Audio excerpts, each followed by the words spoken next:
Pythagoras प्रमेय के कथन को लिखें।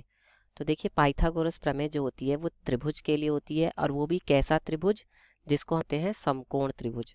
तो पाइथागोरस एक गणितज्ञ थे, उन्होंने अपनी एक प्रमेय दी थी जो कि समकोण त्रिभुजों के लिए होती है। ठीक है, जो किसके लिए होती है, समकोण त्रिभुजों के लिए होती है। अब देखिए समकोण त्रिभुज एक ऐसा त्रिभुज होता है जिसमें कि एक कोण 90 डिग्री होता है। ठीक है, उसके एक भुजा को हम कहते हैं आधार, देखिए ये आधार है। ठीक है, और एक को हम कहते हैं लंब।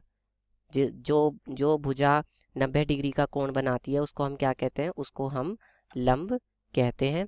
ठीक है, और बाकी जो शेष भुजा बची उसको हम क्या कहते हैं, उसको हम कहते हैं कर्ण।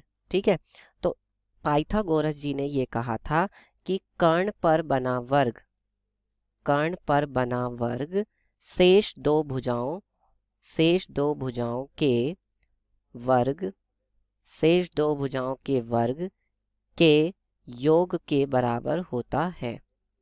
तो शेष दो भुजाएं कौन सी हैं, आधार और लंब, उनके वर्ग के योग के बराबर होता है।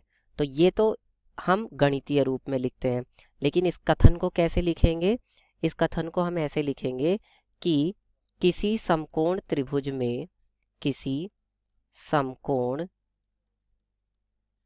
त्रिभुज में कर्ण पर बना वर्ग, कर्ण पर बना वर्ग शेष दोनों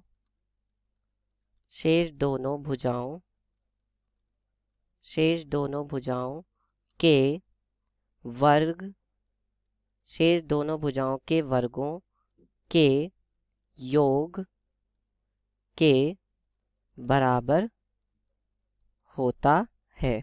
ठीक है, तो ये जो है पाइथागोरस प्रमेय का कथन है, और ये मैंने आपको समझा भी दिया।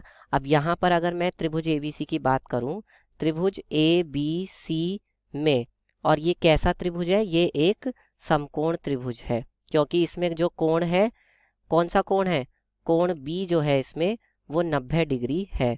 तो इसमें क्या होगा इस त्रिभुज में, कि देखिए इस त्रिभुज में कर्ण क्या है, भुजा AC।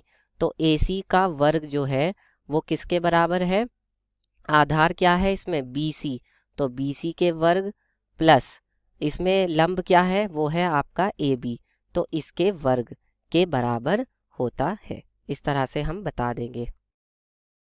क्लास 6 से 12 से लेके नीट, IIT, JEE मेंस और एडवांस के लेवल तक 10 मिलियन से ज्यादा स्टूडेंट्स का भरोसा। आज ही डाउनलोड करें डाउटनेट ऐप या व्हाट्सएप कीजिए अपने डाउट्स 8400 400 400 पर।